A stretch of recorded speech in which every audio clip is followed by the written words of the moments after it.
What's up, guys? Welcome back to Sitting Courtside, episode 4. It's your boy Jerry D here. It's your boy Dante. We got another fun, jam-packed episode. Well, really, it's not really so much jam-packed. We're actually focusing on one man in particular and their organization. Who could that be? Who could that be? Who? Before we really get into that, though, man, I just got to shout out the Hall of Famers that went in this past weekend.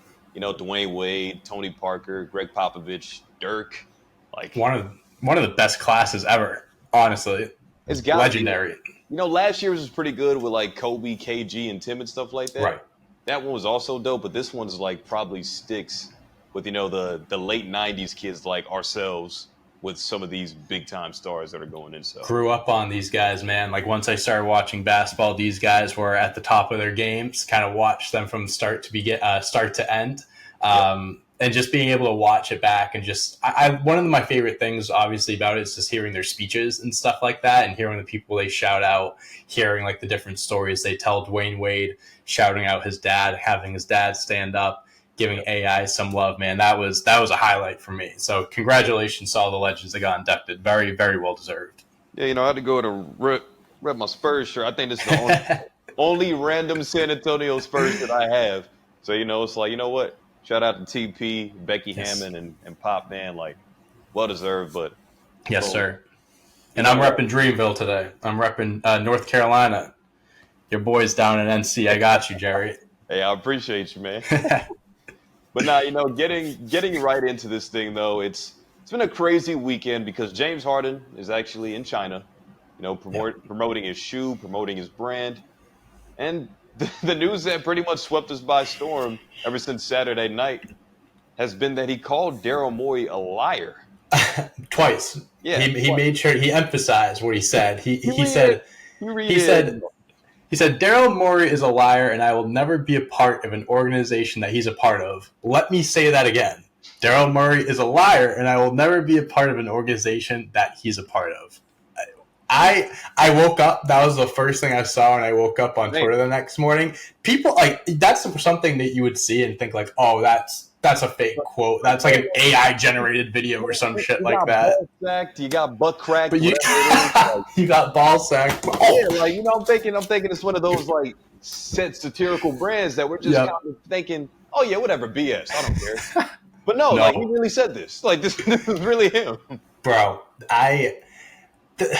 It's a crazy situation because it's as crazy it is that he came out and said this, people also aren't surprised that James Harden willingly came out and did this because he has a history of doing some stuff to get out of some organization. So I know, I feel that, but this one feels different to me. This is different. This is different. Before we actually give our full-blown takes and opinions on this, just to throw out some numbers, he took a pay cut in the summer of 2022, which is last year, obviously, where he could have made probably something north of $39 million. Mm-hmm.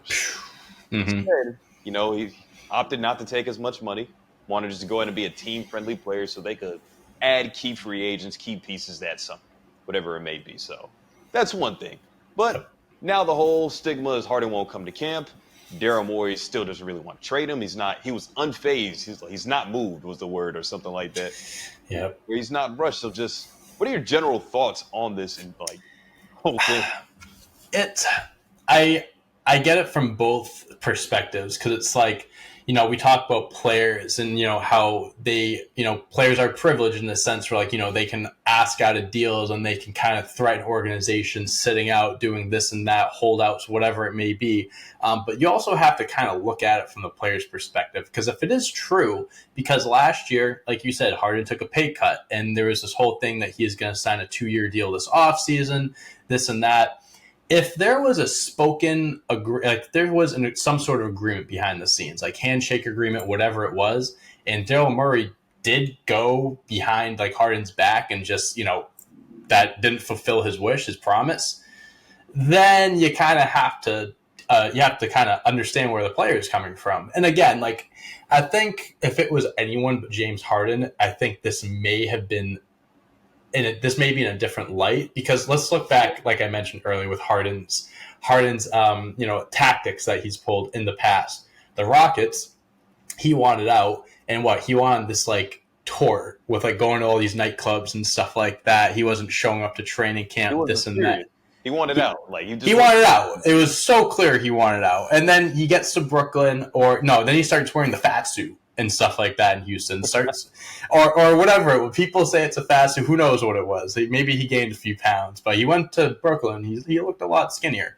But then he gets to Brooklyn, and then all of a sudden he's having this hamstring injury. And 1 second you hear he's good to go and all this stuff, and all of a sudden he's just like not showing up. He's not playing.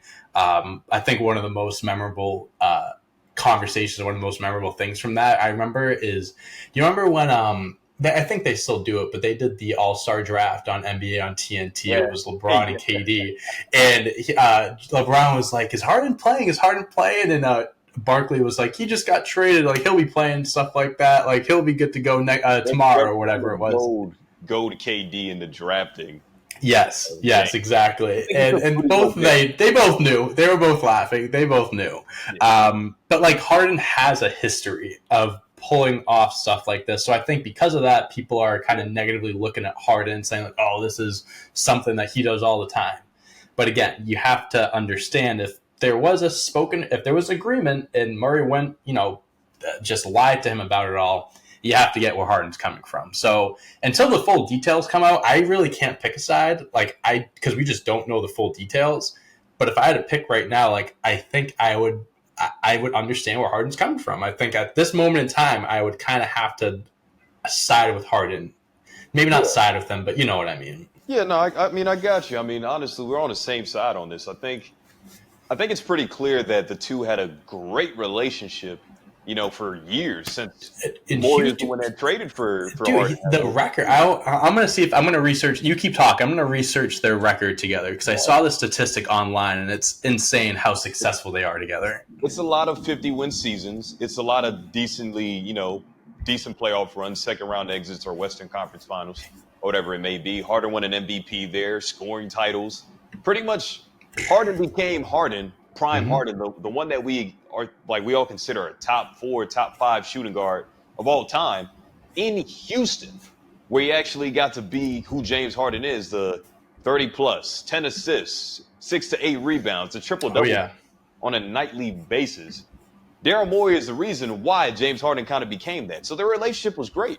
And then Daryl Morey gets to Philadelphia. You know what? Why not trade for a guy that I did see a lot of regular season success with? And it is monsooning outside, apparently. So I could hear that. It's all good. But it was a matter of Daryl Morey trading for his guy. I remember the video when James Harden got off the plane from Brooklyn to Philly. They dapped up, something good to have you back or something like that. Oh yeah. I definitely go for it. I found this tweet. So they played 10 seasons together. He played 10 seasons under Daryl Morey. He averaged 29 points, 6 rebounds, 8 assists, 9-time All-Star, 7-time All-NBA, 3-time scoring leader, 2-time assist leader, and MVP in 55 playoff wins. Nothing but success. Nothing but success.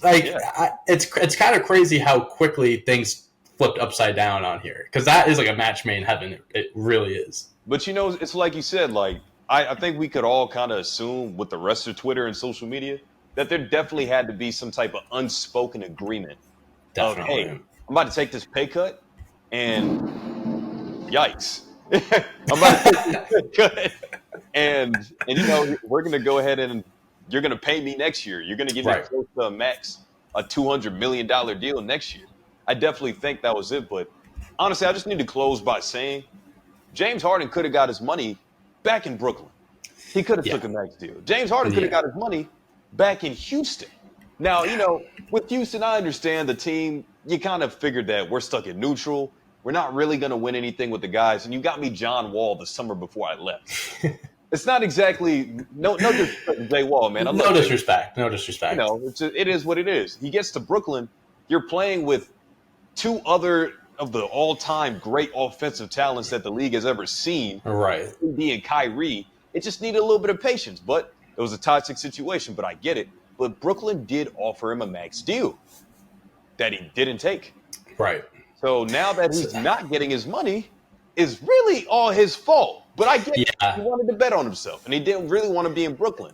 His first choice And, was always. and I think him turning down taking the pay cut last season, it's obvious like, he wanted the team to have as much money as possible to Yeah. spend, on a winning team. And you have to admire that. You have to respect that he wants to do it. But at the same time, Everybody that called him selfish, like James Harden did an unselfish thing right there. he did. He very much did. And it's like, but at the end of the day, I mean, he knows better than anyone. He's in the league. It's a business. Like a spoken agreement doesn't mean shit unless it's written down on paper. Like, again, like, is it a shitty thing if Murray lied to him and all this stuff? Absolutely. And I think that ruins his reputation. And I think this is something that could affect the Sixers in the future as far as like getting free agents and stuff like that. Cause this, is not a great look whatsoever. But, again, it's a business. Like Harden has to understand, like, just because something is said 1 year doesn't mean it's going to stand the next year as much as you can trust a guy. If you can take your money when you can take your money, you have to, also be a little selfish and understand that, the money might be here now, might not be there next year. So, and it's not even really so much of the money. I don't think it's all just the money not being there. Right. I think it's more so just Daryl Morey and the rest of the stigma from NBA fans is that James Harden is washed. James Harden is over the hill. James Harden led the league in assists last year. He led the league in assists last year. And that was 20 points a game. Uh-huh. Like, if that's washed, damn, I wish I was washed. If that's average 20 and 10 in a bad season. Yeah. Mm-hmm. Like, you let me know. And plus, we could also credit him for being part of the reason why Joel Embiid won an MVP last year. Sure. You get a superstar teammate, a MVP caliber teammate. Yeah, he might be a little past that version of himself, but in terms of being a playmaker and distributor, he's one of the best in the league, right? Yeah, easily. He always has been, to be honest with you. I think being in Philly, he was just able to, he switched his game up, obviously. He went from averaging 30-plus points a game to 10-plus assists a game. So he just kind of had to change his game around. And it worked. It worked in Philly last year. Obviously, they didn't make it past the second round, which is, clockwork for them at this point over the last few years. But it is insane, the situation going on there. It'll be very interesting to see what happens next, because now there's a whole Harden's going to make things uncomfortable in Philly. He's going to hold out in training camp. He's going to be doing this and that. The one question I think I want to talk about next is, one, do you think this is going to get resolved by any means? And two, if it doesn't get resolved, where is he going? Because obviously Murray isn't. If he could have traded him by now, I think he would have. There obviously isn't that big of a market for him now, and after all of this, I can't imagine it's going to be much better. So, yeah, I just think, to quote Ludacris here, the whole take that and wind it back type of situation. Like, I'm really thinking that Daryl Morey knows, like, it's telling James Harden, like, slow your roll. Because guess what? Mm-hmm. I'm your boss. I hold all the cards. That's if true. I don't want to trade you, I don't have to. It's just like what we're seeing in Portland with Damian Lillard. They don't have to move Dame. You want to leave, we get Dame wants to get moved, but that doesn't mean they want to move him. Nope, because we want the most that we can get off of you. Mm-hmm. You are a superstar caliber player, James Harden. You are a multi-time All-Star, a former MVP, and all those other things that you named about his successful seasons. Yeah. And even they're not going to trade him for Terrence Mann and Marcus Morris, let me tell you. No. Not happening. Not happening. And Daryl Morey already has a track record of not moving stars despite what the pressure might be, because he did the same thing with Ben Simmons, who also wanted out of Philadelphia, and he sat with Ben Simmons until James Harden became available. Mm-hmm. And then he flipped him and he did his deal. Like, Daryl Morey, as shitty of a morality type of company that he might have after, if it was a handshake agreement or a verbal agreement or whatever, like, he still is a successful GM for all the teams that he did put together in Houston, and even the one that he put in Philadelphia. Because on paper, James Harden, Joel Embiid, Tyrese Maxey, and Tobias Harris look like a great fucking team. One of the best teams in the East. Like, one of the best teams in the East, easily. I'm with you. Like, I just can't envision him getting traded anywhere, simply because I don't know where he's going to get traded and what, like, I don't think there's a good package in return for him. I don't think Daryl is going to go out there and trade him for pennies. That, like you said, like, he has a history of, not trading these star players until, one becomes available or a trade that makes sense. I don't know if that's going to happen here. Especially after all this stuff is coming out. I can't envision it. And at the end of the day, like, Harden's in a great situation in Philly. Like, his teammate just won the MVP. He just led the league in assists. He has this up and coming guard that can give you 25 a night, like, honestly. And then Tobias Harris, who's also a 20 point per game proven scorer. He's in a great situation. If he wants to win, put all this BS aside. If he wants to win, Philly's the place for him. And, at the end of the day, like, Daryl has, he has all the power. So Harden, and I think I read somewhere there's something in the contract or whatever that if, Harden doesn't play or doesn't show up, then he can't, like, go anywhere else. Or he can get like, all these things can happen. So something's got to give. Something's got to give. Our last closing point before we do move on to our next Sixer-related topic here is that I think the best star that I've seen handle, like, a trade demand or just wanting to force his way out of a city or from an organization has actually been Anthony Davis, who told New Orleans, yo, I don't want to be here anymore. Like, come at the end of free agency, come towards offseason when we're out of here, I'm going to seek to play elsewhere. Right. What did New Orleans do? They let him know, okay, like, we hear you. AD didn't sit out. AD didn't come to training camp in a fat suit. He didn't sabotage his value at all. He did wear that shirt. That's all, folks. Yeah. He did wear that shirt. That was pretty funny. That was pretty funny. It was. That was funny. Yeah. It was definitely funny. But, he still played. And then it came down to where I think the then GM that made that deal, I don't think David Griffin was Indian. I think it was still Dell Demps. Nah, maybe it was David Griffin. Maybe it was David Griffin. Yeah, I'm not sure. I'm not too sure. Either way, they load managed AD. They played him about 20 minutes a night, give or take. And then he would have crazy stats in the beginning of the game.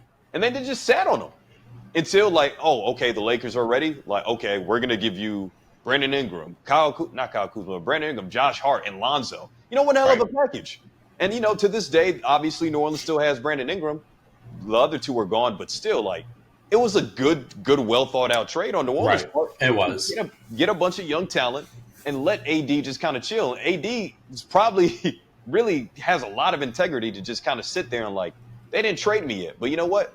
I like to hoop. I like to play basketball. Yeah. I'm more important to camp. I'm going to still be a professional about this. He handled it very professionally. He did. A guy like Dame, a guy like James Harden, like, I think they should still go out and play. You still get the respect of many. Yes, you let it be known that you want out of this city, that you want out of Philadelphia. Cool. You should still come play basketball because, hey, you're missing out on money. And it's your job. You don't get, it's your job. Like, you don't get that money back that you're missing out on for not attending training camp, for not coming to games, practices, whatever it is. If Anthony Davis could do it, I think any all-star player should. Not trying to knock AD in any way, but it's just the morally correct thing to do.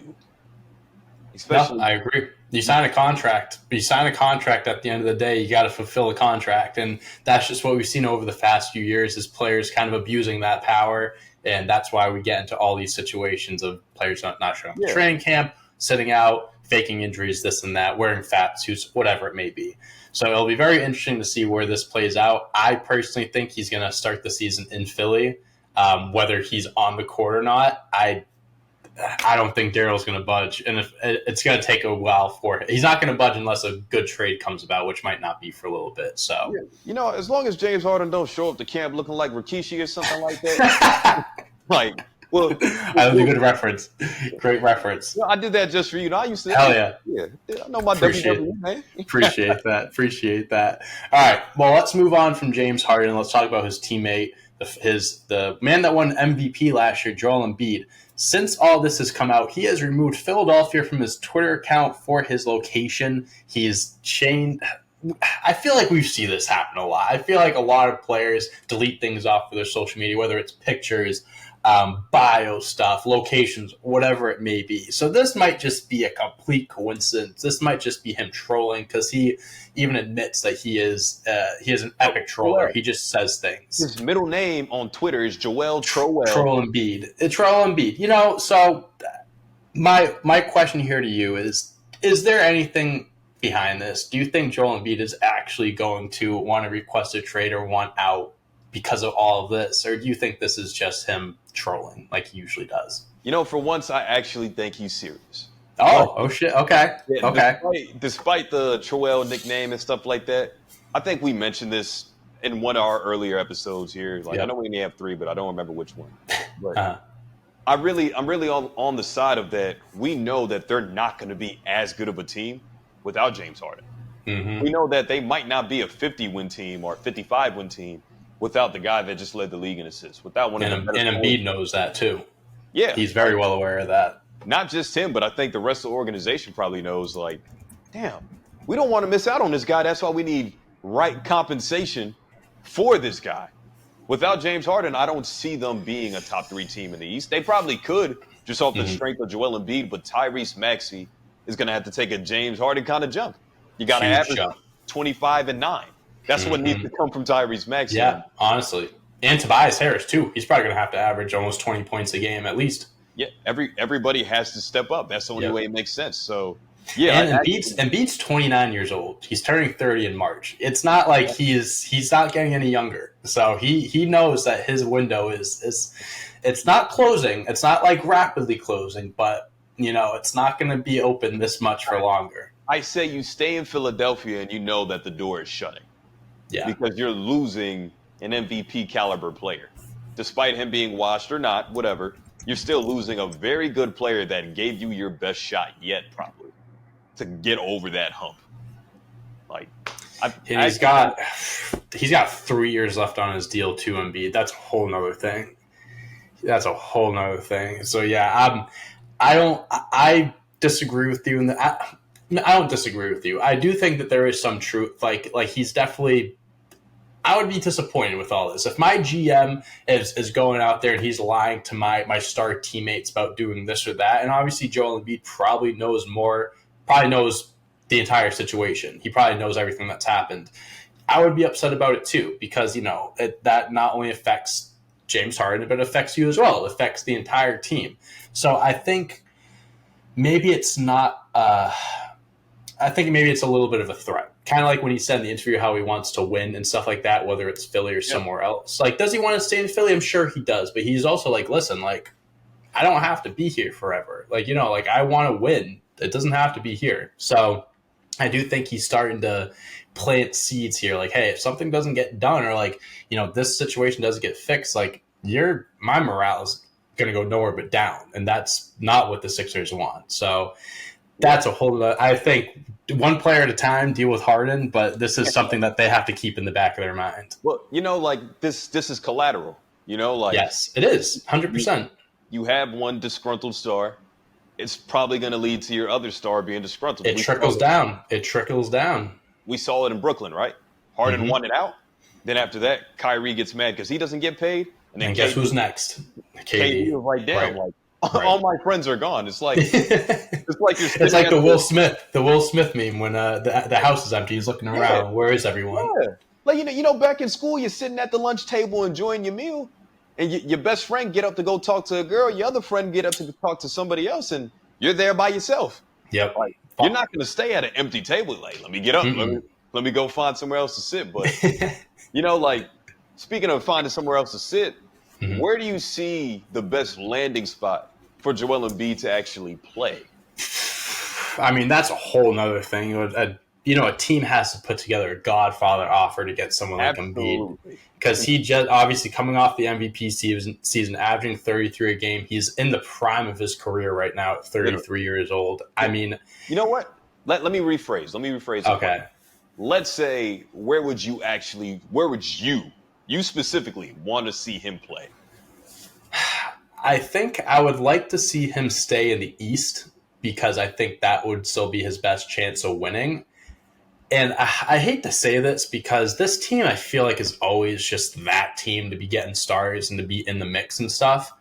But the Miami Heat, Yep. It just makes the most sense. It makes the most sense. Like, they have Bam, they have Tyler Hero, they have all these other contracts that they can throw at him, picks, whatever it may be. And I think just like Miami is the destination for these disgruntled stars. Like, obviously, if Damian Lillard goes to Miami, then I think you can, out the door. Like, that's probably not going to happen. But like, if Damian stays in Portland, again, it's like all like a domino effect. Like, certain things need to happen first. But Joel Embiid in Miami, I think, does make the most sense. Obviously, him and Jimmy Butler have a history together. Bam Adebayo, he is unbelievable. He is a great player. But replacing him with Joel Embiid, You're you going. want listen. If He's the that's who they want for Joel Embiid, I'd be driving Bam to the airport. I'd pack his bags for him, no bro. disrespect at No all. disrespect. Bam, my No boy Bam. disrespect. Bam is a North Carolinian man. I got love for Shout Bam. out. Shout out. You got to go. It's Joel He, Embiid. You he, understand? It's he, just Joel Embiid, it's a man. business. If I'm Bam too, it's like the thing is, it's like you're getting traded. That sucks, but you just got traded for the MVP. Like, you know what I mean? Like that's kind of a compliment. It's kind of a compliment at the end of the day, you know. So I would say Miami. Will it happen? That's way too early to tell. Way too early. Listen, I'm right there with you. If you couldn't tell, Mm-hmm. like Joel in Miami, it just gets me excited. I just feel like I'm back like in grade school or something. Like I don't know. It's Yeah, awesome, man. Like it is. Yeah. for one, like my parents are foreigners and they're from a very hot environment. Like I like the sun. I enjoy the sun. So Mm-hmm. Joel is from Africa, is from Cameroon to be exact. You put him in a hot state with no state income taxes. He gets to keep That's all his money that's another thing too. and Yeah, he and gets to play with, like you said, a good friend of Jimmy Butler who didn't want Jimmy to be traded out of right. Philadelphia in the first place. That's the other thing too. Yep. You get to re-hook up with probably the best dude that you ever played with, who just took his team to two NBA Finals in the last 3 years, Yep. and Joel hasn't got out the second round. So It makes sense. It let's. makes perfect sense. I know Pat Riley, like you said, is always working behind the scenes to get these stars to Miami. If this is one that's available, I would prioritize. Obviously, I'm speculating.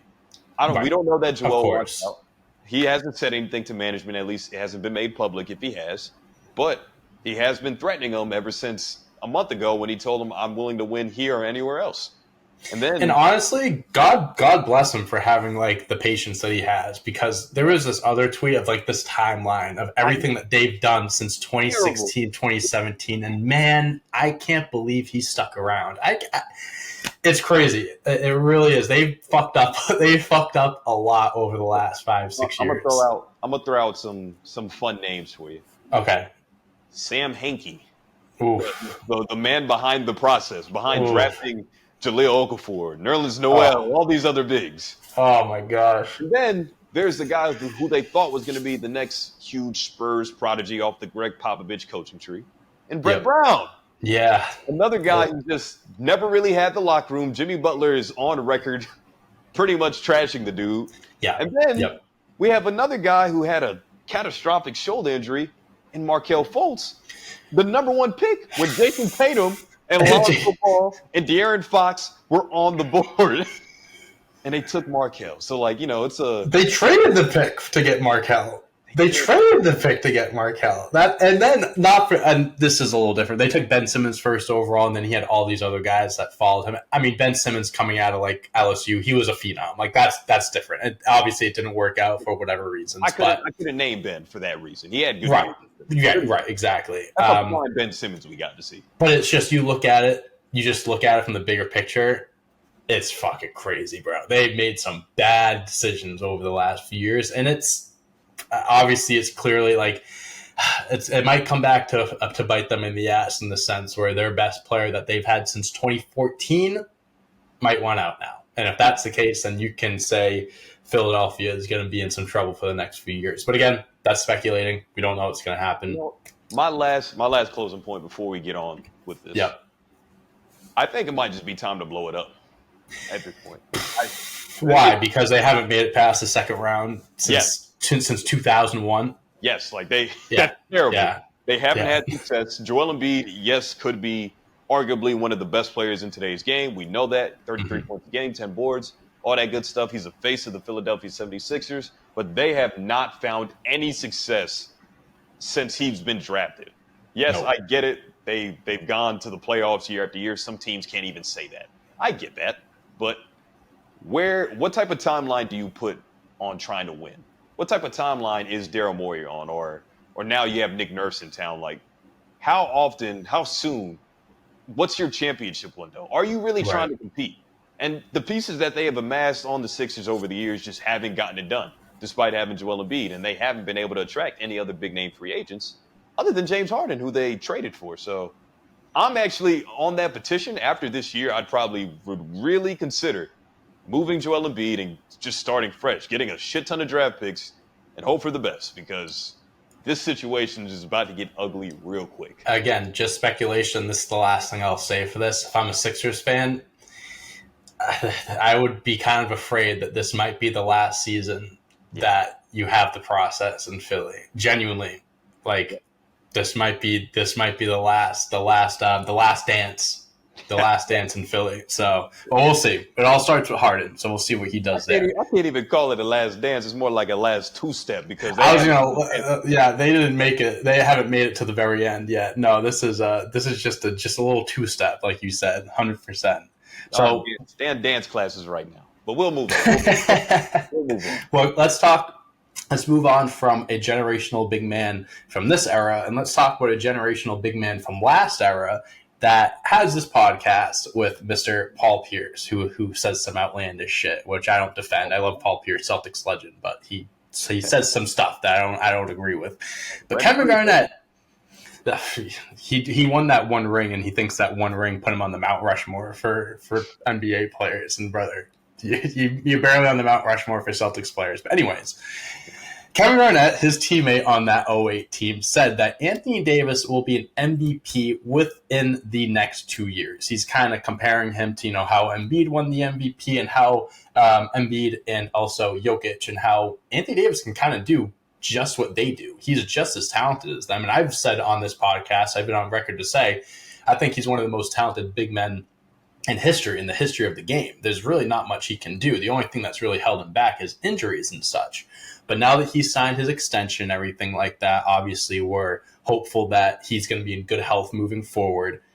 Do you think Kevin Garnett is he kind of getting ahead of himself saying that Anthony Davis can win an MVP? I mean, I know he's a little older now. I think he's 29, 30 years old. He's not young anymore. His championship window is definitely closing as well, but his MVP window, this is now the time that he can win MVP.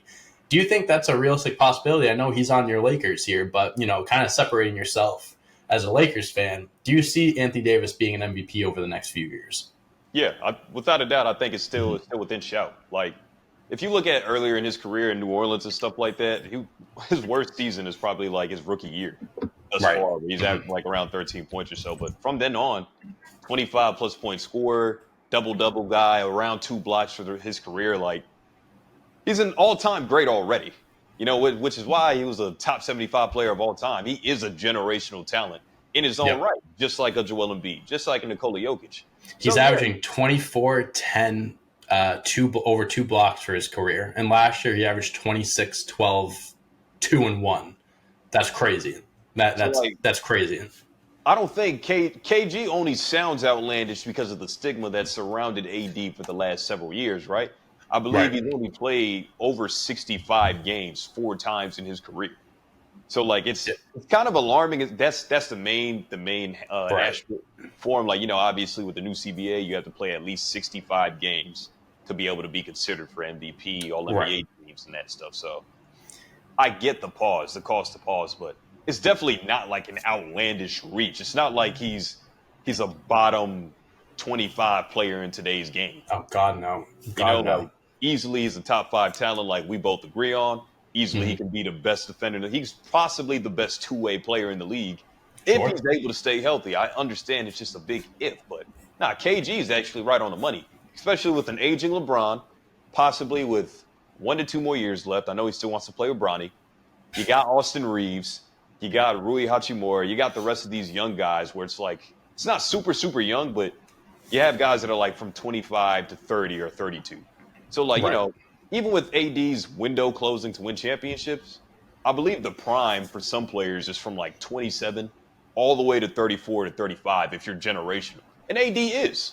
Yeah. So in these next 3 to 5 seasons, it's realistic he can average 25 plus, 10 to 12 rebounds or whatever it is, and still be a dominant force as long as the Lakers are a top team in the West.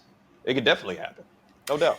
Yeah, there's really not much more I can add to that. I agree with you. I think the biggest thing is injuries. If he can stay healthy, there's no doubt that Anthony Davis can be an MVP candidate. Like there's nothing that man can't do. He is arguably the best two-way player in the NBA. He could average 30 points and 10 rebounds a night.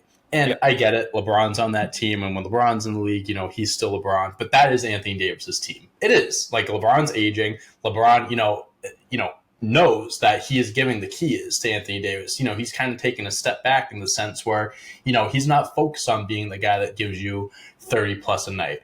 That's Davis's job now. And I think LeBron realizing that, and also LeBron can help him out win MVP, yeah, kind of like how Harden helped Embiid win MVP. Like exactly. LeBron James brings the best out of his teammates, and obviously like he's done that with Davis over the years. It's just his ability to stay on the floor. And you were talking about the new CBA. It needs to be 65 plus games.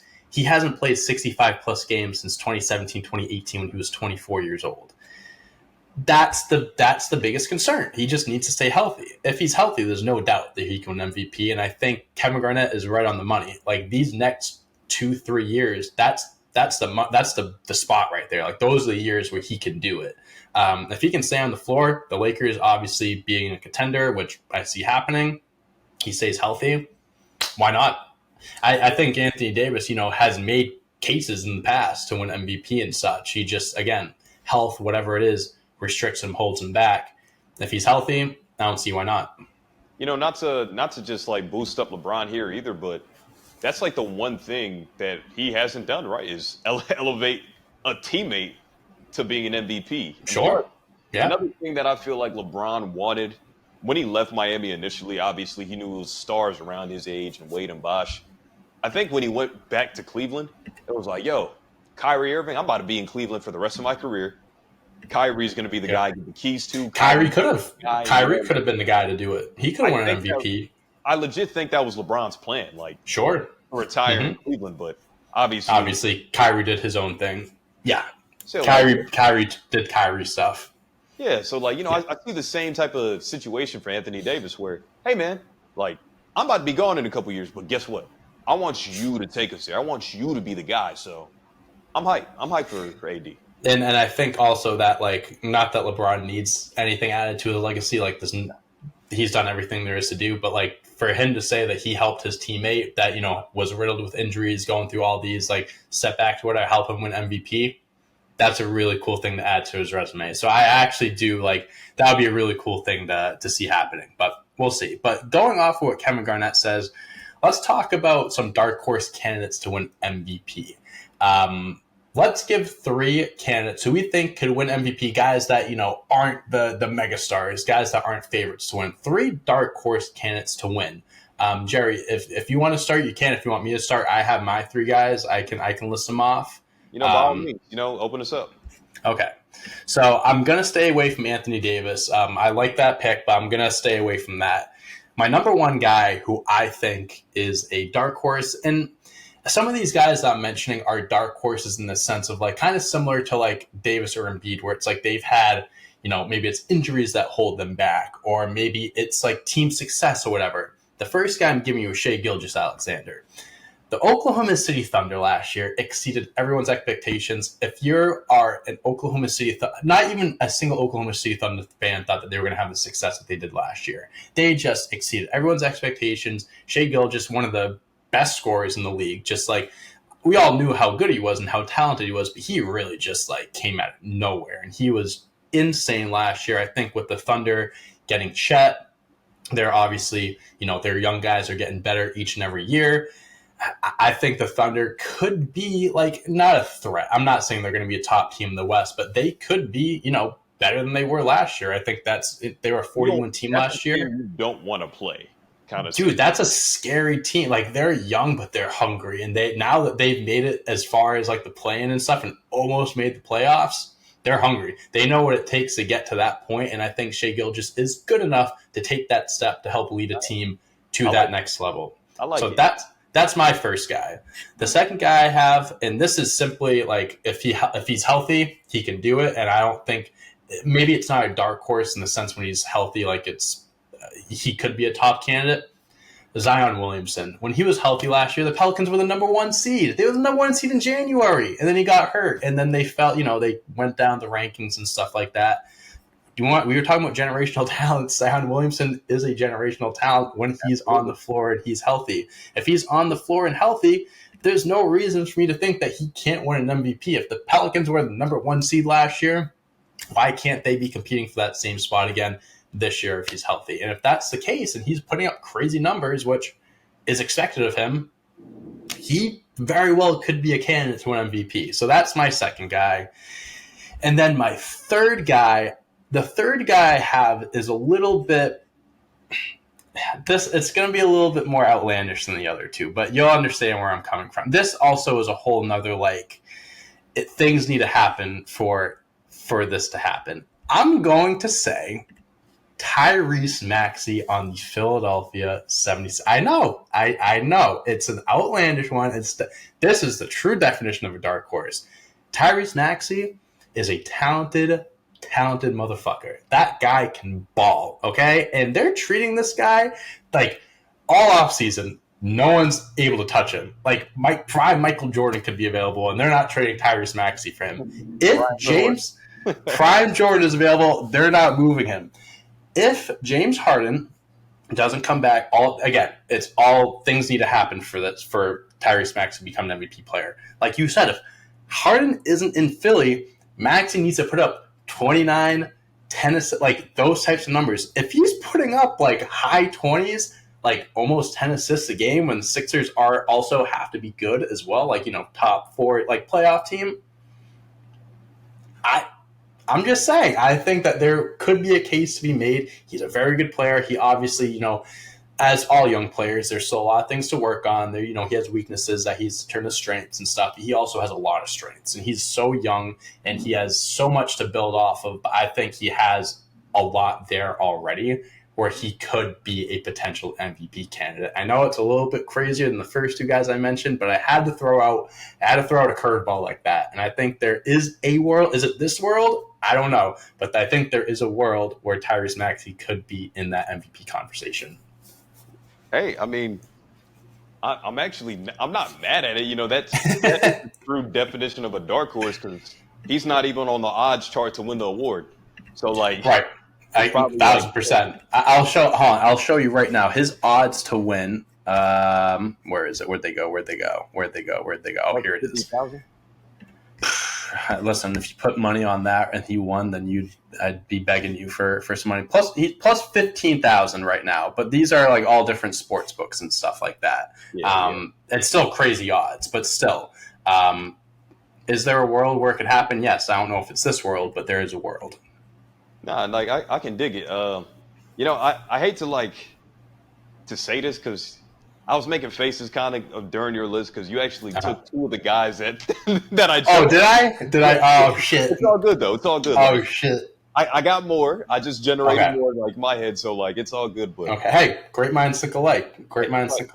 I do believe SGA has limitless potential. The dude just averaged 30 Michael Jordan-esque numbers with the steal and the block as well. So I love the SGA pick. Zion is all, just like we talked about AD with the injury, Zion's also the same exact way. A guy that just needs to be healthy in order to show his value in the league. So 2 picks I don't think you could go wrong with right there. Yep. So to kind of get off the box here, I'm going to go with Devin Booker. Okay. I think playing with Kevin Durant is huge, and all of us might look to the Phoenix and be like, yeah, they got Bill, Book, and KD, but KD's the best guy on the team. Yeah, sure, but I think Book needs to be the key for them to actually be successful. That's his team. It is everyone came to him. Everyone came to him. That's exactly what he spoke into existence, a few years back when he wanted a super team to come to Phoenix. He got the super team, and I think he's the most important player there. He's their best playmaker already. He's the youngest superstar that they have on the roster, and in terms of shot creation, he does that better than anybody right now, including KD. KD's just freakishly tall, so shoot over the top of guys. He can shoot over anyone. Yeah, exactly. Easy. But I think Book is like the head of the snake, the engine that makes them go. And in order for us to see that, I think he needs to have a crazy monster year where not just is him averaging 30-plus points or nothing like that, but more so him averaging Harden kind of numbers where it's 30 and 8 assists with 6 rebounds. the playmaking responsibilities is going to be all in his lap this year, and he needs to elevate his game in order for Phoenix to become legit title contender. So Yep. I'm going to give one to Book. The other here that I'm kind of like struggling with now is between two guys in the backcourt, but it's a team that you like very much to make some noise in the East in Cleveland. But I'm gonna go with Darius Garland over Donovan Mitchell. I like it. I thought of Darius Garland too. I like that pick. I like that. I think, like, obviously, Donovan Mitchell's role for Cleveland is clear. You are a go-to scorer.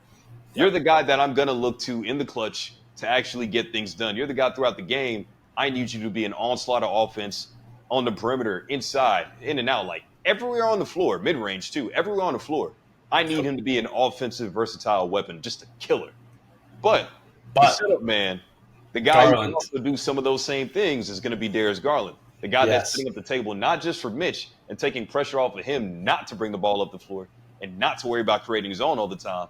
It's going to be Darius Garland, who should have the ball more in his hands this season after averaging 22 and 8 last year. Dude, I fucking love that pick, dude. I'll tell you something. My cousin played baseball at Vanderbilt years ago, like 10 years ago. He was a pitcher there. And since then, I've never really been huge into college sports, as you can tell by where these players go to college. Like I'm not too knowledgeable with that stuff. So I never really had like a set team or anything like that. Once he went to Vanderbilt became like the one school I rooted for. Obviously, they didn't have an amazing basketball program or football, whatever. But Darius Garland was fucking electric at Vanderbilt. I loved him at Vanderbilt. I loved him coming out of the draft, going to Cleveland at 5. I think he's got a bright future. And you're right, like Donovan Mitchell is the scorer. He's the go-to guy, but someone's got to set it up. Garland can also be a go-to scorer without a doubt, but he's also a guy that can give you 10 assists a night as well. He can do a little bit of everything. They're interchangeable. Like I think Donovan Mitchell has to become a better playmaker, but I think the two could swap roles very much, like easily. Definitely. But last guy I'll give you here is actually one that's also, I think it's a guy that we expect to always be good, a guy to be the engine of his team and actually carry them, because without him, we're not even considering them to still win titles. And Steph Curry. Like, it might not seem as much of a dark horse, but we're because of the name value, but yeah, I get it. Embiid, Jokic, Luka's always a favorite early. Even Tatum will probably. Even Tatum's starting to get there. Yeah. Mm-hmm. So like I think either though I'm gonna put an asterisk. I'm gonna put a slash on Steph and put LeBron in there as well. Like I think these two are gonna play vital roles for their team. Steph more so because he really has to carry the load with Jordan Poole being gone, and it's an older team. But LeBron, because I think we could see those same type of numbers from the 2020 run where he averaged 10 plus assists.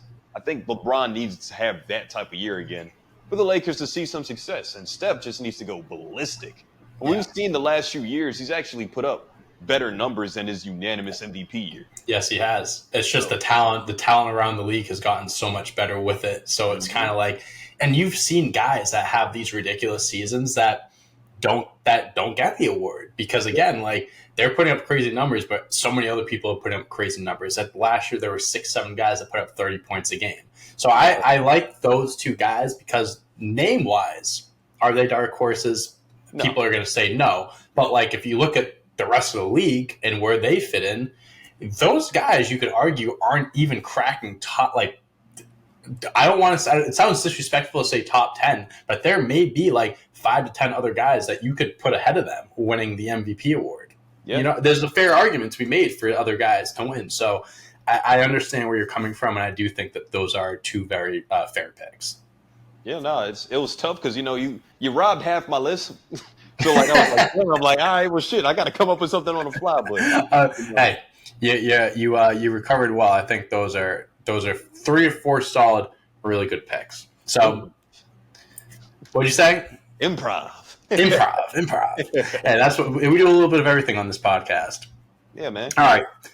So we are topics. That's it for topics. Now let's get into these games. Sherry, do you want to start with? I know I'm looking at our little list here, and I know you have a few games here. Do you want to start with some of yours? Yeah, like I'll start with one. You do the next one. We'll sandwich in the middle. Yes, sir. So we're gonna start with something I've just been seeing trending on Twitter and TikTok and stuff. I'm going to say a player's name, And I want you to say the first couple things that come to mind for you. Okay. I Okay. got, I got 5 guys for you. I said 3 initially, but I want to go 5 because I think it's going to be kind of funny. Okay. So, first name, LeBron James. Easy. King. Okay, King. Greatest of this generation. All right. We're going to go over retired name. Okay. Don't go too harsh. Okay. Karl Malone. I can't say the first word again. I can't say the first word. Interesting. Underage. And forgettable. I'm saying forgettable in the sense of like people forget that he is like one of the best scorers of all time. People don't think about him. Like he was the number 2 scorer of all time for a very long time. Obviously, as years go on, he might slide down the list. List all that shit changes. But I'd say forgettable in the sense of people forget how dominant he was in the 90s. Ain't mad at it. Let's go with the current player now. Tyrese Halliburton. Versatile, lanky, flashy. I think he's one of the best playmakers in the league, and I think another word is payback is the other word I think of, because it's kind of payback for the Sacramento Kings, bro. After they traded him, he wanted to turn that franchise around. They turned the franchise around. That trade helped both sides, but I think he's definitely out for blood now that in Indiana, just kind of proving Sacramento wrong. Like, hey, like I know you guys are doing well, but like I could have done a lot for your franchise. You said payback, and I should have thought that first, but the first thing I thought about was Wally Szczerbiak. Calling him a fake also. But that's a good reason. Oh, yeah. Yep. Mm-hmm. That's a good one. Next name I got for you here. Hall of Famer, just literally enshrined. Dirk Nowitzki. Unguardable. One of the most just dominant big men ever. One of the most dominant, has one of the most unguardable shots ever. I mean, you could argue that he does. The one-legged fadeaway, just unguardable. And I think just one of the best European players, if not the best European player ever. And the last guy that I got for you here, the big fundamental, Tim Duncan himself. GOAT is one of the first names that came to mind. I'd say GOAT of fundamentals and GOAT of winning. Is there many? Obviously, like just throughout the whole career, not like finals records. Like he didn't have a perfect finals record, but he had his, like, how many 60-win seasons did he have? His winning record is like over 70%. He's one of the most winningest players, if not the winningest player ever. He's the GOAT of winning. He knows how to win, and he is the GOAT of the Spurs franchise. I was definitely thinking of something along. Obviously, all of that's true. That's dope. But I was definitely thinking boring was going to be the first. Yeah. I mean, he definitely doesn't have a sexy play style. He's definitely not a guy that fans might not pay big money to see him play. He's not a flashy player, but like again, you don't have to be flashy and know how to win. I take winning over flashiness any day of the week. Hey, I call TD big sexy, man, because winning is sexy, baby. I love it. He's got 5 of them things. He's got 5 of them. All right, that was fun. I like that game. The first game I have for you, Jerry. All right, you have 3 games for me. I have 2 games for you. Now, this is similar to what we did last week. So last week I gave you the name of a player, and I had you tell me which teammate they played the most with. But this time, I need you to tell me who they played against the most throughout their career. So I'm going to give you an NBA player, and you have to tell me who you think that player went up against the most. And also, I didn't clarify this last week. I don't think you understood it, so I didn't have to. But this is like playoffs and regular season. This isn't just regular season. This is like their entire career. So you have to think playoffs as well. I think that'll help you out a lot here. Damn. All right. Let's go. Okay. The first player I have for you is your boy, LeBron James. I instantly, my mind just jumps to the Celtics. Like Cleveland days, Miami, obviously. So I think I'm going to go with the obvious one here. Like, damn, hold on, wait. I think it's either them or the Pistons that's in my head because of the duels that they had. It's kind of hard because I'm thinking like early LeBron. Right. Right. I'm like 8 or 9 years old just watching things. I'm gonna just say Paul Pierce though. He's number 2, and let me tell you, he's only one game behind of the person that's number 1. Why is So I gave you 2 guesses I gave you 2 guesses last week. I'm going to give you 2 guesses again for this one. Why am I always a guess behind? There's always one game separating. I will say there's a few of these that like all of these are within like 5 games. All these players, like the first and second, are very close to each other. But this is a very close one. Can I ask if the person did play on Boston? No. Okay, so he wasn't a No. Celtic. Okay. Nope. He wasn't a Celtic, and it has to be. I'm not worried about any predominantly Western Conference player here. I know it wasn't anybody out west, so I can just eliminate that half of the NBA. But damn, at that point, you have some memorable battles with the Heat. You got some really good, interesting playoff games with Gilbert Arenas as well and the Wizards. But I don't think it's Gil though. He didn't play long enough. That's what just really puts me on the Pistons, but because Chauncey Billups did bounce around a little bit, from Boston to Detroit. Oh man, damn, this is tough. These ones are a little harder than teammates, I will say. It definitely is. I might go 0 for 5 in this shit, honestly. I hope not. I think you can pull out some of these, Jerry. I believe in you. This one is hard, bro. Like he's been in the league for a long time. He's gone up against a lot of players a good amount of times. Is it still an active player today? He either recently retired or he's like. Let me fact check that for you. I want to say he just retired. Just retired. Let me check this. Yeah, this is saying that he last. Oh wait, he says that. Hold on. Let me make sure. I think is he still playing? We need a timeout. Okay, so he last year was kind of like. Oh no, he did retire. Last year was his last season.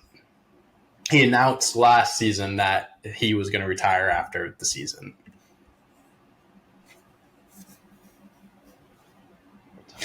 You said that you weren't going to think of Western Conference. I think you should start thinking Western Conference. I'm thinking Western Conference. But this player was on both conferences, but I think what you'll remember him most for is in the Western Conference. Off rip, with the first name that comes to mind is Carmelo Anthony. So incorrect. It's Andre Iguodala. Oh man, Philadelphia, and then Denver. I know. Golden State playoff. Yeah. Fuck he played those goals. 70 times he's gone up against Andre Iguodala in his entire career. And Paul Pierce was 69. Nice.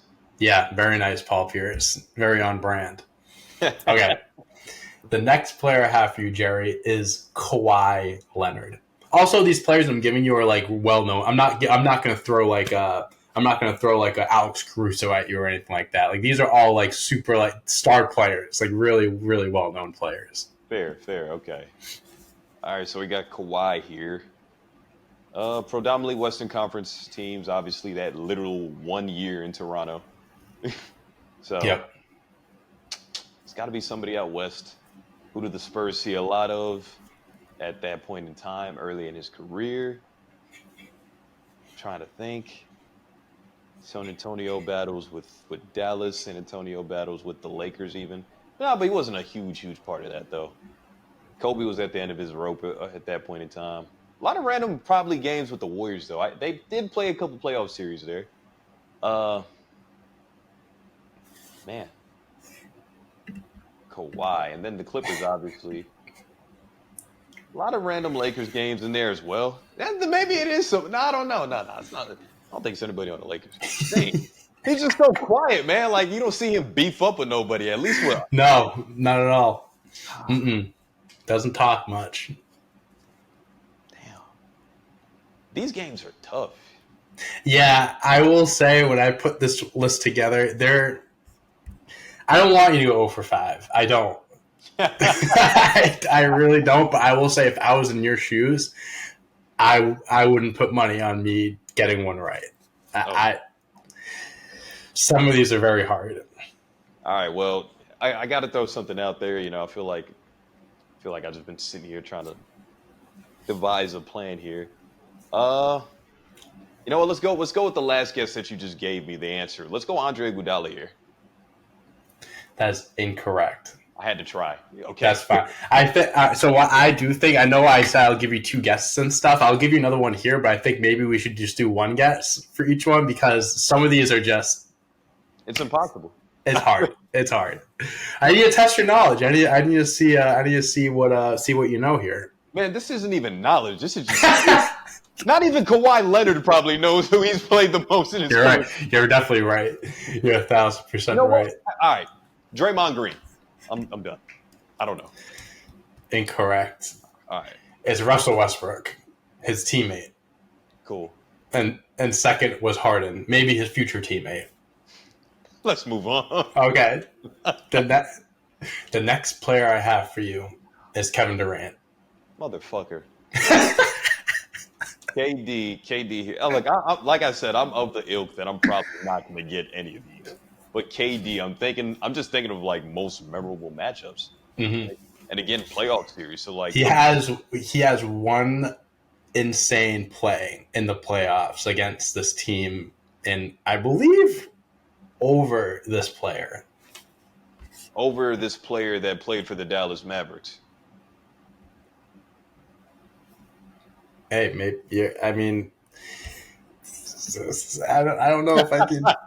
Maybe I don't know if maybe Texas. I think you're in the ballpark. You're definitely thinking the right maybe I don't know. I don't know if this guy was a Texan. I don't know. I don't know if I'd say he was. This player did play for both conferences, but he is more known for this one specific team that he was on.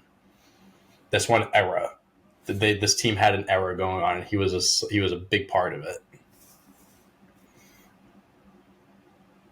So all right, saying era, big part of it. I'm thinking San Antonio. Well, I don't know. Like I said, I don't know if Texas is where you want to stay. You don't know Texas. Oh no, I don't think Texas is where you want. I don't know. I mean, Texas is nice. I have family down there, but I don't know. You know what? All right, let me fly to California. Okay. And go down to Oakland. Is this too obvious? It has to be. You know what? Steph Curry? I don't know. It's hard. Incorrect, Jerry. You're gonna be pissed. You're gonna not be cut. It's Marc Gasol. What? He had. Do you remember the play I was thinking of? He hit this 4-point play over him in the corner. That's the play I was referring to. Right. The grit and grind era in Memphis is what. But who's gonna think Marc Gasol? I love Marc. Yeah, he's great, and his brother did play in California for a while. So I mean, did Marc Gasol play for? I think Marc Gasol played for the Lakers for a little bit too. Later on in his career, he was drafted by the Lakers, traded for Powell, blah blah blah. Okay, let's go. Okay, I got one more player for you. I got one more for you. Okay. All right. This is terrible. Chris Paul. Cliff Paul, huh? Cliff Paul. And I will say, so the first guy and second guy that he's gone up against the most are on the same. They played on the same team together for almost both their entire careers. One of them kind of later on in his career went off and did his own thing, which was just weird. But these two guys were on the same team for basically their whole career. Teammates together. And they still play today? No. God, no. One of them has, one of them is kind of relevant right now because of something that has happened very recently that maybe we talked about earlier. Maybe one of the first things we talked about in this episode. All right, so I have 2 names already. Okay. Based off of that glorious hint. So okay. I'm going to say Tony Parker. Ding, ding, ding, ding, ding. You got it. I'm not you got it, Jerry. There you go. Mom, I can be good at something. There you go. Tony Parker and then Manu Ginobili was number 2. Thank God, man. I couldn't go over. Man. Hey, Hey, you got one on there. That you got one on the board. That's all that matters. All right. That was The tough. yeah, this game is a little hard. Maybe next week I'll come back with something a little different. Nah, man. I got to get it right. We got to succeed at You it. gotta get back at me now. I fucked you over here. Hey, I got you with the college stuff, so All right. it's all good. We got another game for you. It's nothing college related, so you're all good there. Thank God. Thank God. But I do have a little game. I gotta bring out a prop. Oh, okay. My little black book. Oh shit. It says ideas on it. Okay.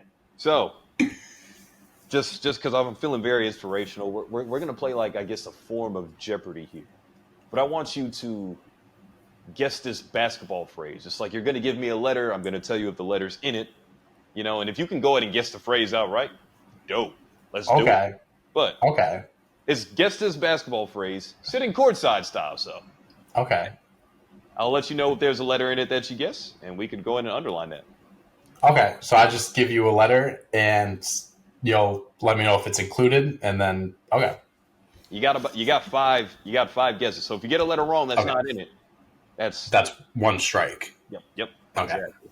All right. Well, I'm going to give you the letter A to start. I feel like that's a pretty common letter. Yes, you can have A. There's two A's to be exact.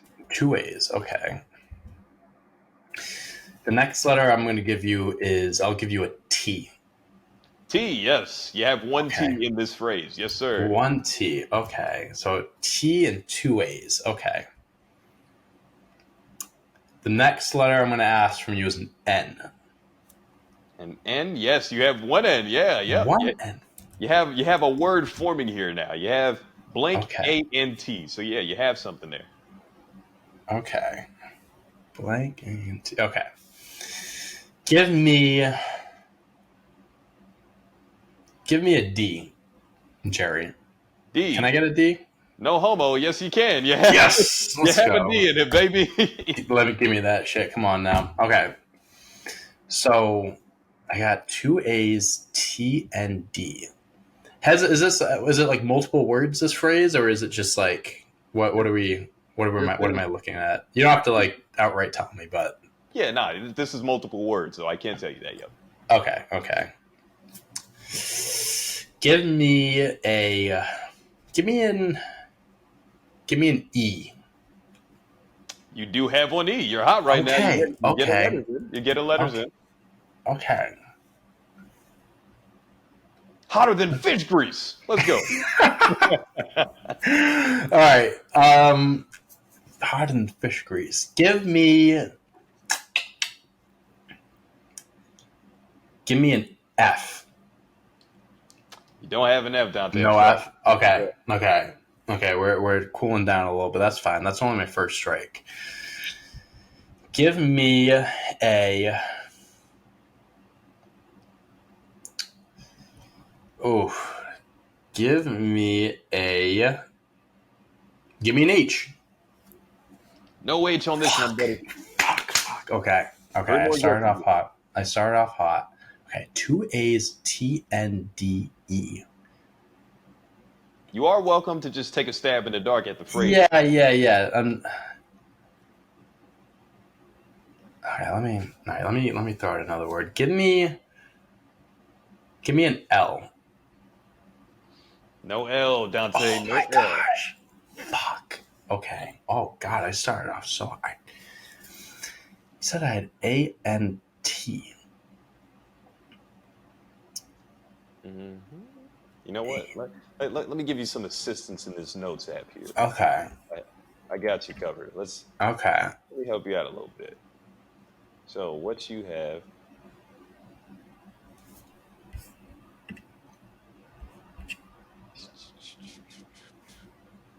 Oh, okay. I see what you're doing here. Yep. Helping me out a little bit. I'm giving. It's like a little hangman action. Exactly. Yeah, you get it. Okay. So you have an A. Okay. Why do I feel like the last word's Dante? Oh no, never mind. You split them up. Yeah. Never mind. I'm not even done yet. I was just. Okay. I was gonna say. I was like, A and T. The last word here. It's two letters, but it's total. It's a 4-letter word. I can't tell you that. Not Okay. 4-letter word.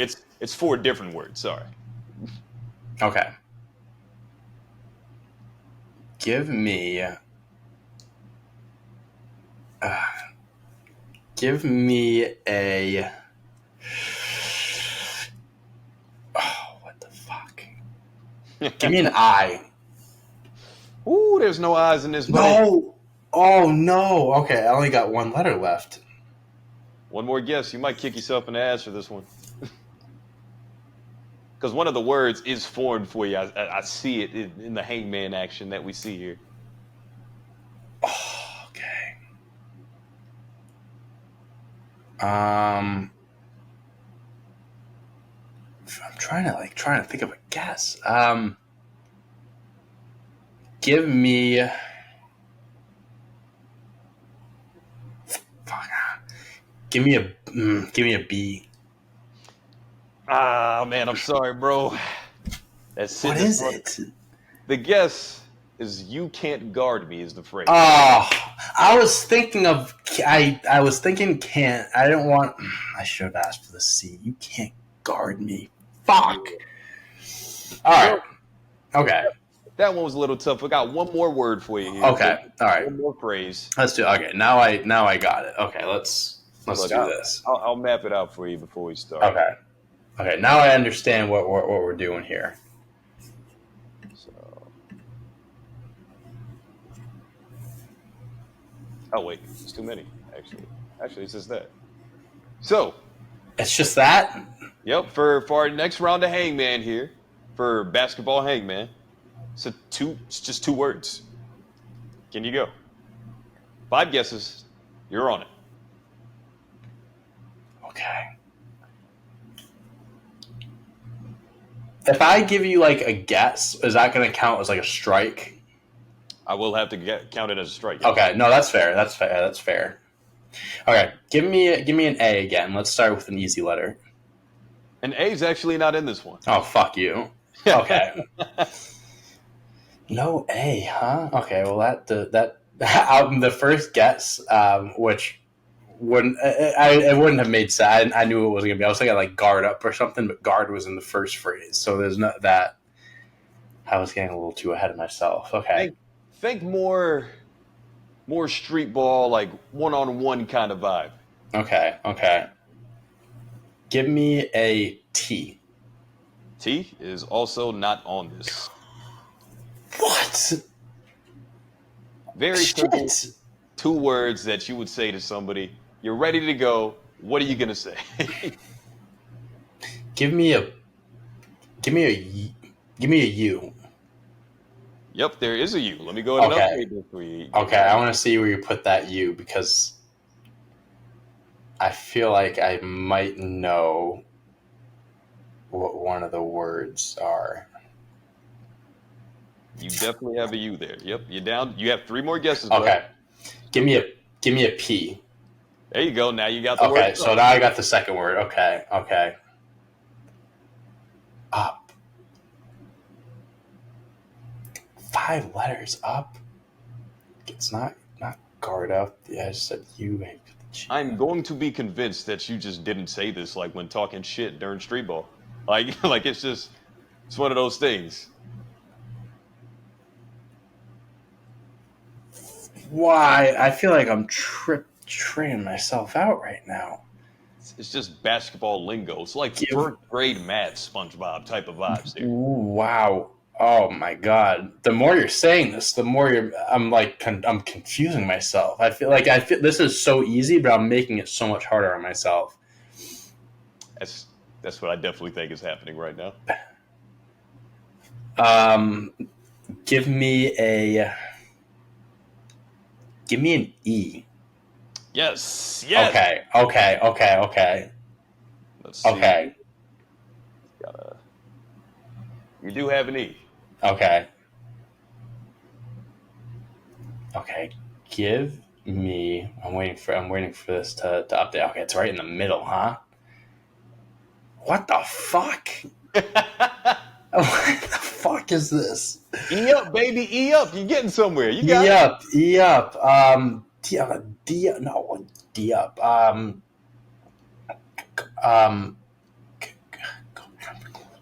uh, Give me an S. Ain't no S, baby. Ain't no Fuck. sunshine when How the many sun how shines. many letters do I only have one more letter?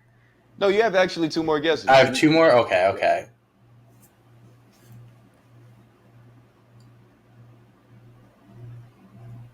But I get it. Playing Hangman is a little hard when you don't have Why a am word I a word why am bank. I not thinking this? I don't know. Like you're gonna kick yourself in the ass for this one. I feel like I am going to kick myself in the ass for this one. Give me an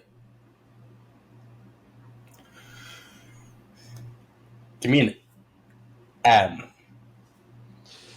No, I can't. I hate that. I hate that look that you give me. Oh, what? Oh my god, I can already feel the bullying coming my way for not getting this. I can already see the comments now. People I'm ripping me apart. I'm just gonna assume that you just didn't play a lot of pickup ball. Like Yeah, I don't want to be that guy to say that. I mean, like, not that I didn't, but I guess not to this extent. Um, it's, it's been a while. I haven't picked up a basketball in a while. Fuck, man. Give me an R. Give me an R.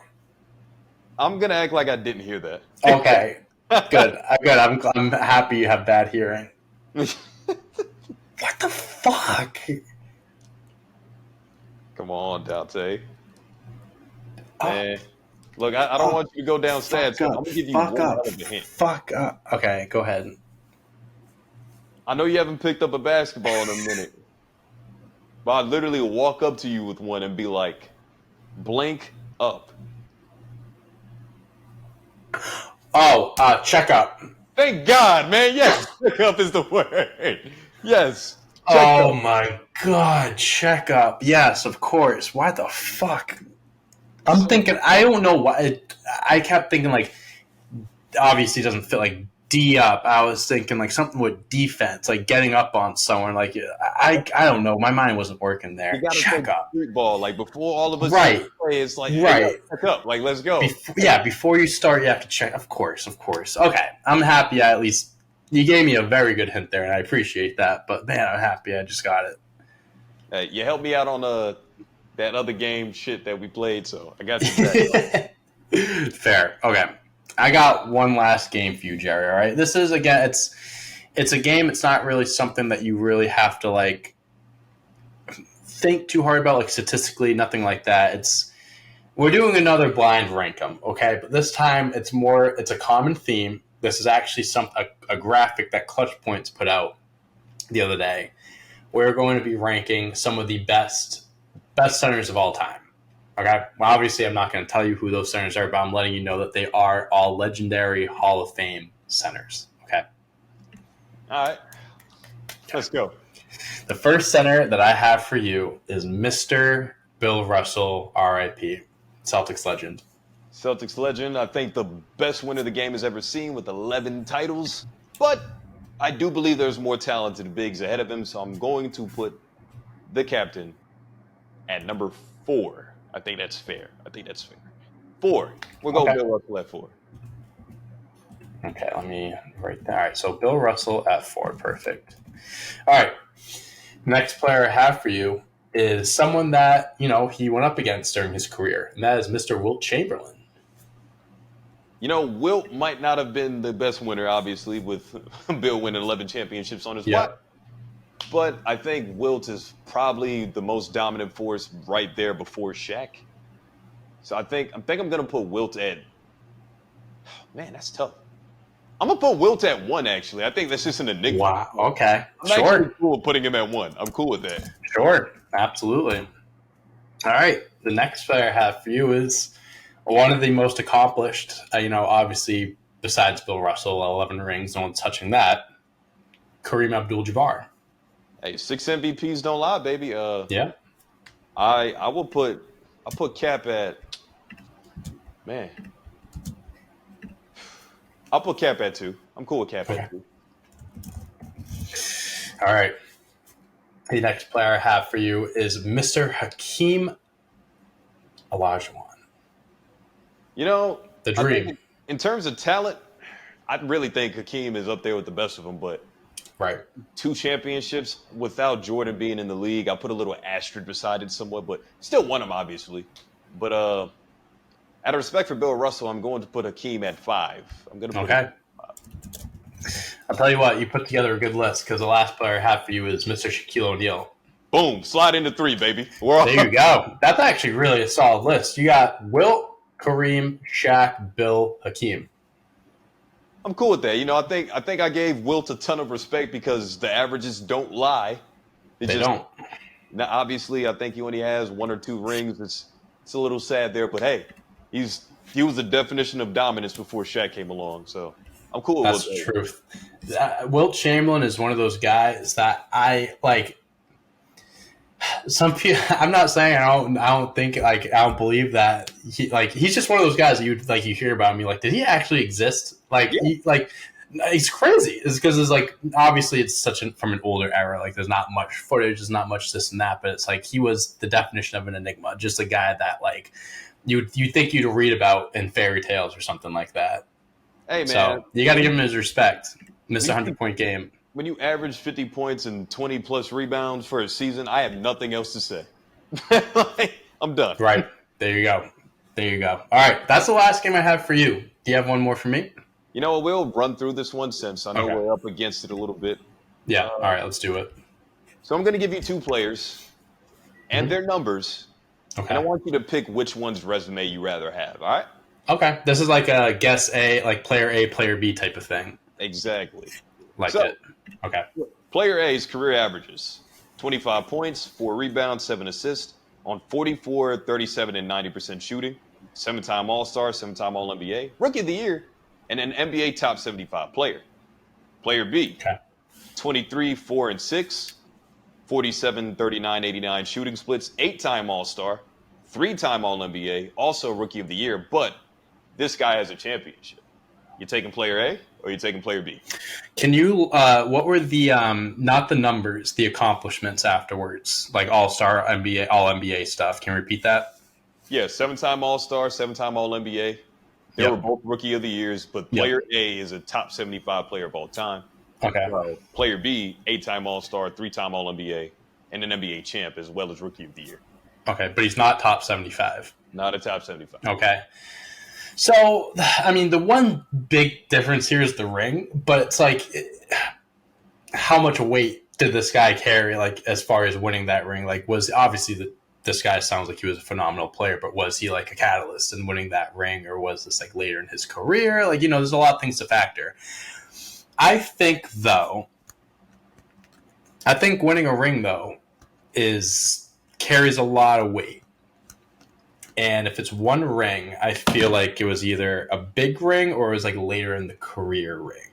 But I'm going to say, I want to take the second one, player B, but I'm going to take player B. You don't lose here. That's the good thing, right? Oh, yeah, I mean, both these guys have incredible resumes. So, player A is Damian Lillard. Can I take a guess who player 2 is? Of course. Is it Kyrie?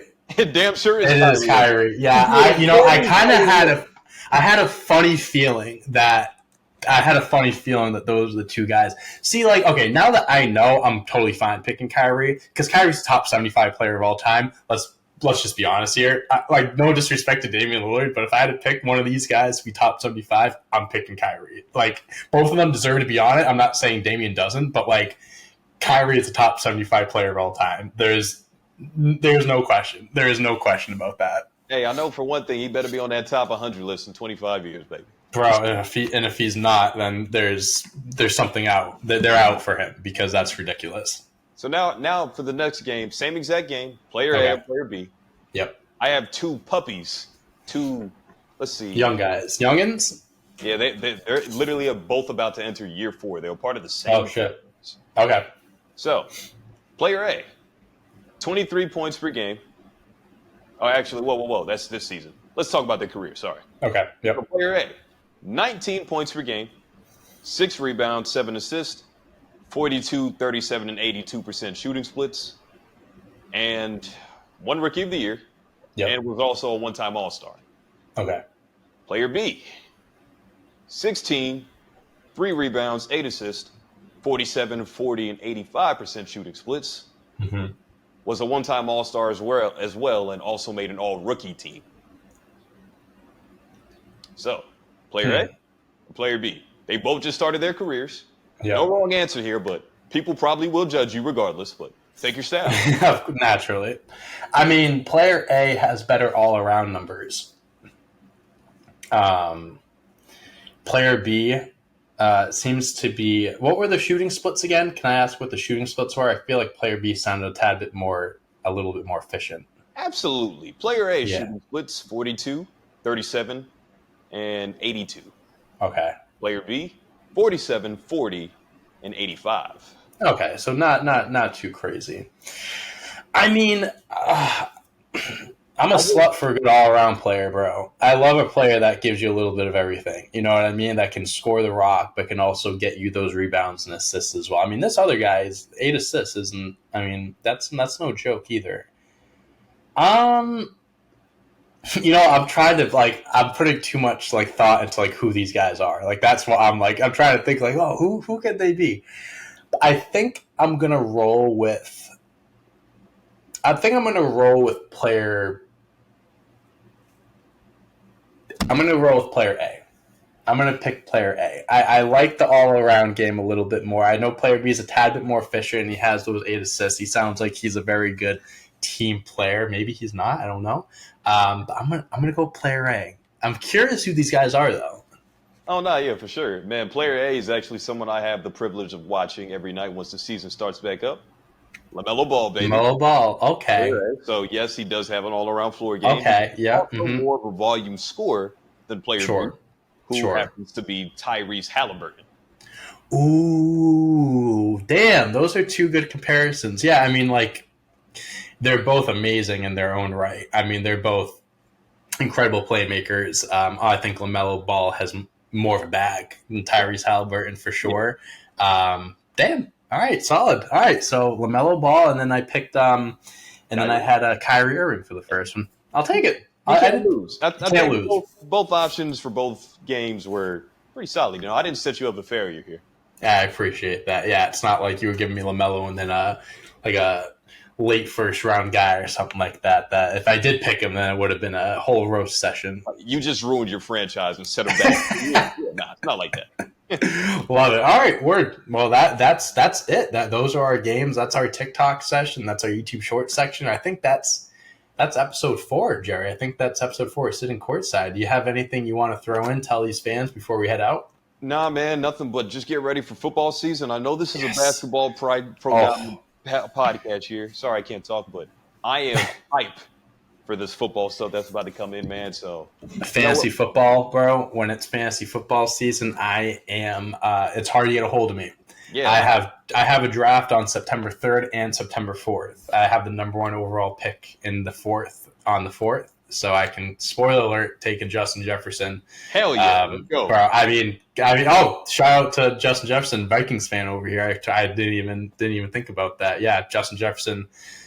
One of the best players in the league. I think he is the safest. If anyone here plays fantasy football and you have a top pick, you have a number 1 pick, Justin Jefferson is the safest guy to take, and I don't think there's really much debate there. But if you're looking to take a running back, instead of CMC, I would actually go with Austin Eckler. Hey, guess who won me a championship last year, Jerry? I'm guessing it's Austin Eckler. Mr. Austin Eckler. So, no, I have him in my good graces. I love Mr. Austin Eckler. But thank you guys so much for watching episode 4. Please make sure to check out all the other videos on this platform. Follow us on Twitter, TikTok, check out our shorts, all this and that. You can also listen to this on audio platforms as well if you don't want to watch us, so you can listen to it. So you're driving to work, driving home from work, whatever it may be. We're on everything, Apple Music, Spotify, wherever you listen to your podcast. We are there. You can follow me and Jerry on our personal socials. They are on the screen like they have been this entire episode. Thank you guys again for watching, and we will see you for episode 5. Peace.